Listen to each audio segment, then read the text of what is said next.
अस्सलाम वालेकुम वरहमतुल्लाह। तो मैं हूं आपका जीएसएम आकिब। तो आज मैं आप लोगों के लिए फिर से एक नया वीडियो लेके आया हूं जिसमें मैं OnePlus 7T रिपेयर करूंगा। तो वीडियो में एंड तक बने रहिए, लाइक शेयर कमेंट करना मत भूलिए और आप अगर चैनल पर नए हैं तो प्लीज़ चैनल को भी सब्सक्राइब कीजिए। तो जी पहले हम इसमें USB केबल लगा लेते हैं और देख लेते हैं क्या हलचल है, फ़ोन में क्या मसला है जिस वजह से ये डेड हुआ है।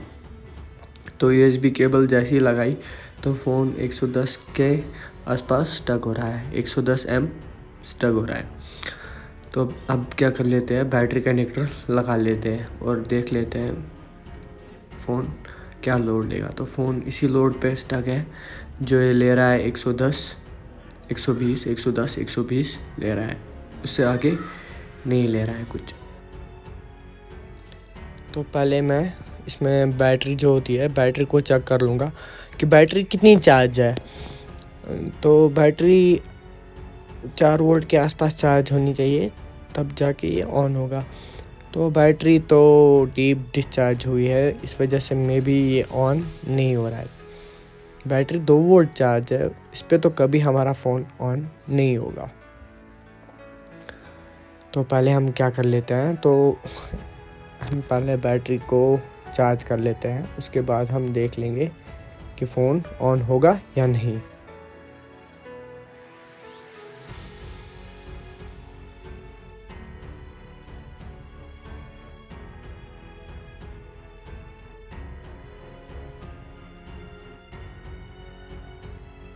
अब बैटरी को बूस्ट कर लेते हैं, पहले DC मशीन की मदद से बैटरी को बूस्ट कर लेंगे।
हिसाब से ये बैटरी बूस्ट हो गई है। तो अब वापस लगा के देखते हैं और USB केबल फिर से लगाएंगे। तो सेम लोड है, कोई फ़र्क नहीं पड़ा। तो एक बार आप लोगों के सामने भी ऑन बटन प्रेस करके देखते हैं, कुछ चेंज नहीं आया रीडिंग में, सेम रीडिंग है। तो चलिए अब टाइम वेस्ट करने के बिना हम अपना काम स्टार्ट करते हैं। हर एक फ़ोन में अलग अलग रीडिंग होती है, किसी में 120, किसी में 110, किसी में 40 भी होती है, किसी में 50, कोई 0 भी हो जाता है। तो हर एक फ़ोन की अलग अलग रीडिंग होती है, ये कंफर्म नहीं बोल सकते हैं किस फ़ोन में क्या रीडिंग आ सकती है। बट ये जो रीडिंग से हम डायग्नोज करते हैं, ये कभी कभार प्रॉपर डायग्नोज भी नहीं होता है, क्योंकि मेरे साथ ऐसा हो गया है बहुत बार। रीडिंग से मैंने डायग्नोज किया मगर प्रॉपर डायग्नोज नहीं हुआ। तो इससे अच्छा आप एक काम किया करें, आप बूट केबल यूज़ किया करें। तो मुझे तो अब आदत सी हो गई है, मैं बूट केबल यूज़ नहीं करता हूँ, कभी कभार यूज़ करता हूँ जिस फ़ोन में मुझे लगे कि मतलब इसमें बूट केबल यूज़ करने की ज़रूरत है। तो अब आप देख ही सकते हो वीडियो में मैं शील्ड कट कर रहा हूँ कटर की मदद से। इन चीज़ों का आपको ध्यान रखना है। ये शील्ड कट क्यों कर रहा हूँ मैं, जब हम ग्लू कट करेंगे तो ग्लू कट प्रॉपर होना चाहिए, क्योंकि कभी कभार हम आधे जगहों पे ग्लू कट नहीं करते, तो उस वजह से क्या होता है, कोई रजिस्टर या कोई कैप आपसे मिस हो जाता है, या मिप्पी का कोई कंपोनेंट लगा होता है CPU के पास। वन प्लस के जो फ़ोन है, वन प्लस का हो या किसी और कंपनी का हो, तो वन प्लस ही जितना नहीं, आज जो नए नए फ़ोन आते हैं उनमें क्या होता है कि मतलब CPU के साथ ही MIPI के कंपोनेंट लगे होते हैं, तो इसलिए इन चीज़ों का आप ध्यान रखें। तो चलिए अब ग्लू कट कर लेते हैं। तो ग्लू कट करने के लिए आपको सेम हीट 250 रखनी है और एयर रखना है 50-60 के आसपास।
ग्लू कट हो चुका है, अब रैम को रिमूव कर लेते हैं।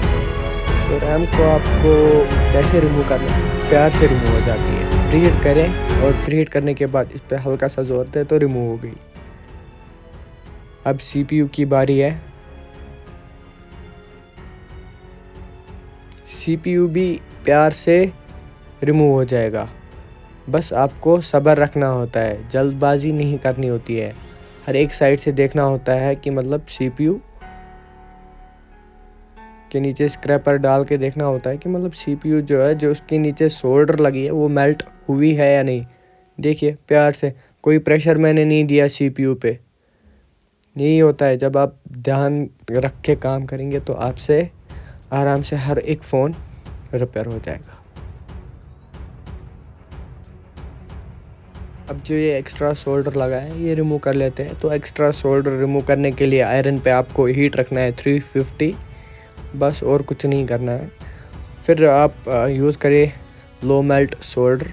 उसमें क्या आपको फ़ायदे हैं? फ़ायदे यही चीज़ है, जब आप लो मेल्ट सोल्डर यूज़ करेंगे तो आपको इस चीज़ का फ़ायदा है कि मतलब जब आप विक यूज़ करेंगे तो आपको अगर लो टेम्परेचर होगा तो आराम से सोल्डर रिमूव हो जाएगा।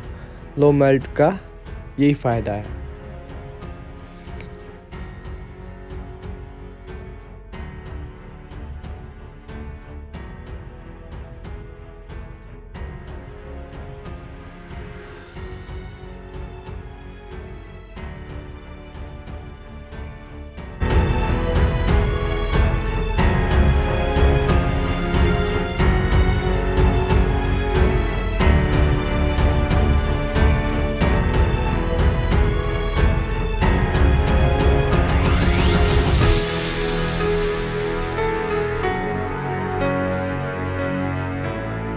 ग्लू रिमूव हो चुका है, तो मैंने आज आयरन से ही ग्लू रिमूव कर दिया।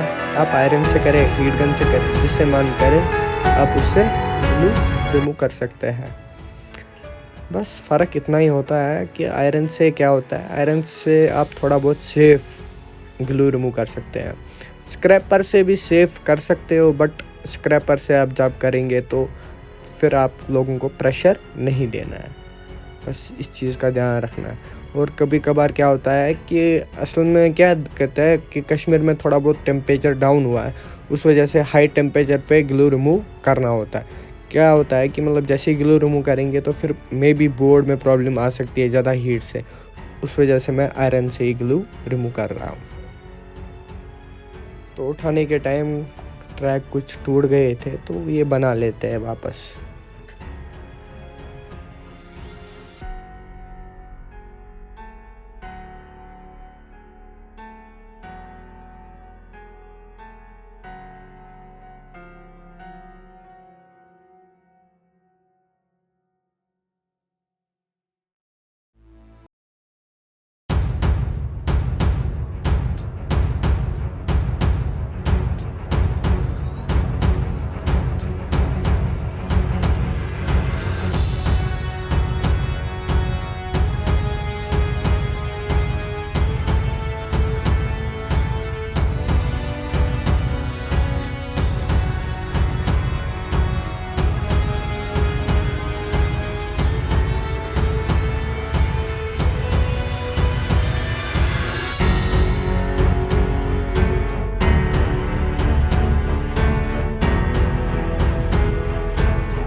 से भी कुछ ट्रैक टूट गए हैं, तो ये भी वापस बना लेते हैं।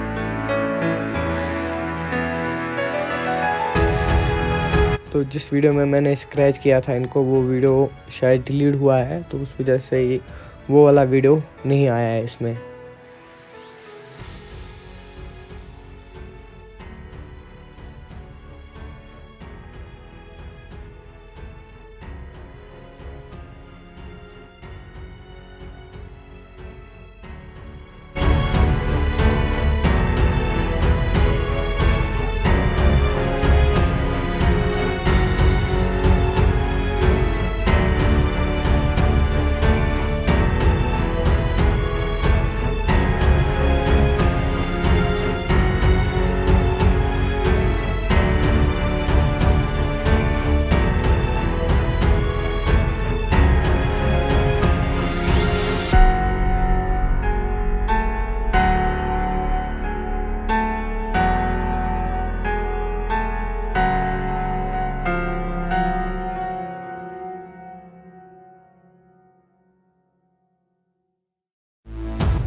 तो जी ये जो ट्रैक थे दोनों, ये भी बन चुके हैं। जो हमसे टूट गए थे तो बना दिए। तो ये वाला ट्रैक तो प्रॉपर लगा ही नहीं था।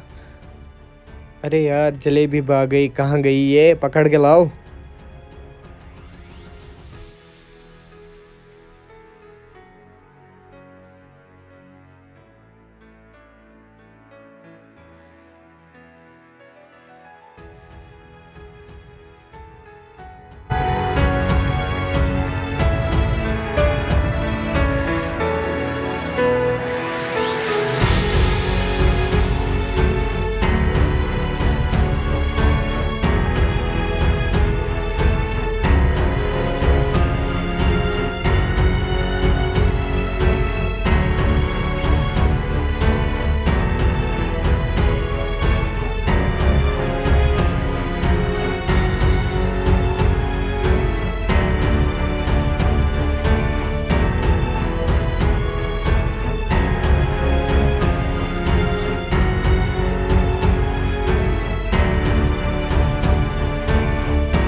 बोर्ड में जो भी ट्रैक टूटे थे तो बना दिए और सफाई भी प्रॉपर हो गई है।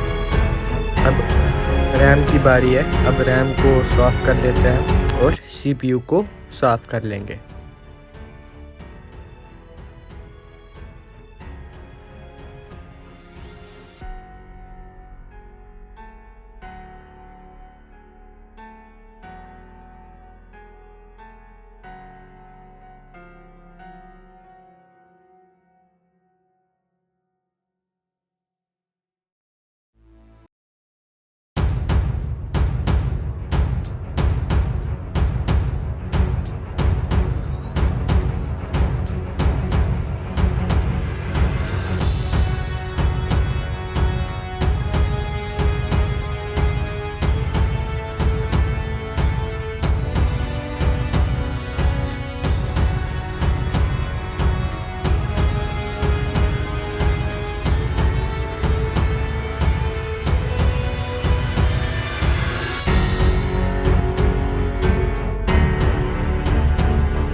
CPU और रैम साफ़ हो चुके हैं, तो अब बारी है रिबॉलिंग की। तो अब इनको रिबॉल कर लेते हैं।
CPU रिबॉल्व हो चुका है, तो अब बारी है CPU को वापस लगाने की। तो CPU को पहले वापस लगा लेते हैं और देख लेंगे कि CPU और पोर्ट बना लेगा या हमें CPU को वापस से रिमूव करना है। क्योंकि क्या सीन है, जो इसके ट्रैक है वो टूट गया है, तो इसका हमें ध्यान रखना है।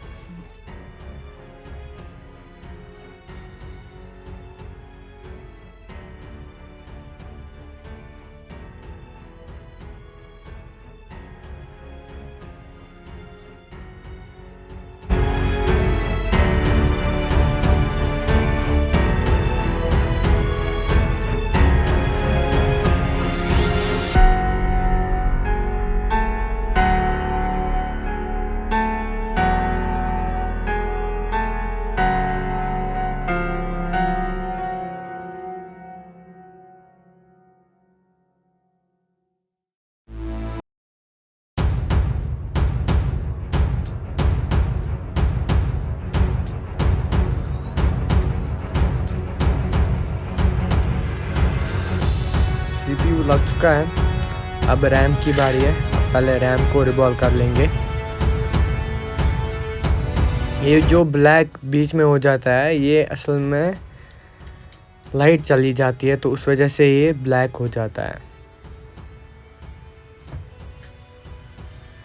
अब रैम में भी PPD फिल करता है और मैं PPD 200C यूज़ करता हूँ।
तो जी रैम भी लग चुकी है। अब बारी है, अब हम फ़ोन को चेक कर लेंगे।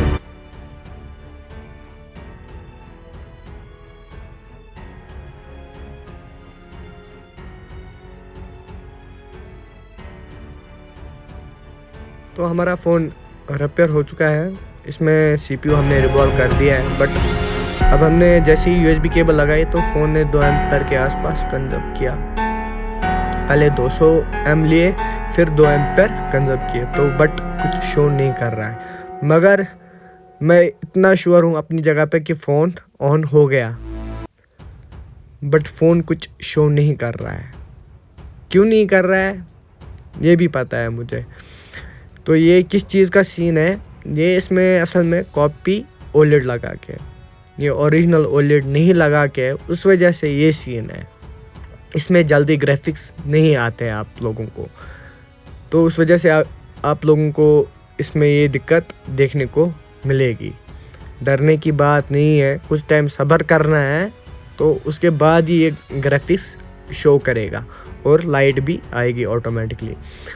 तो ये असल में रिसेंटली 1-2 फ़ोन आए थे, तो उनमें से इससे पहले एक और फ़ोन OnePlus का ही आया था, उसमें भी कॉपी पैनल लगा के था।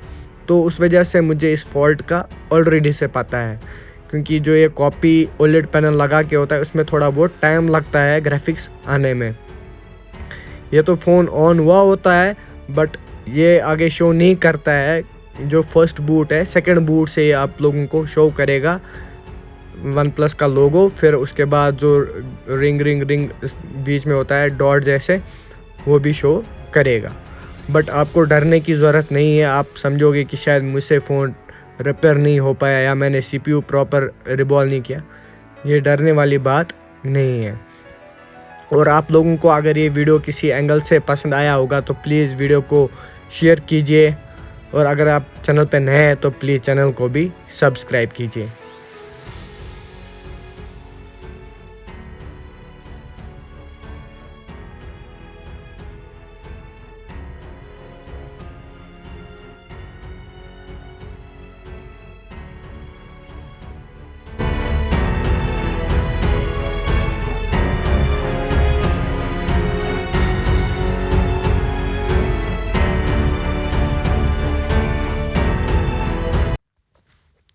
चलो अल्लाह हाफिज़, मिलते हैं किसी नए वीडियो में जल्दी से, और दीजिए इस भाई को भी इजाज़त।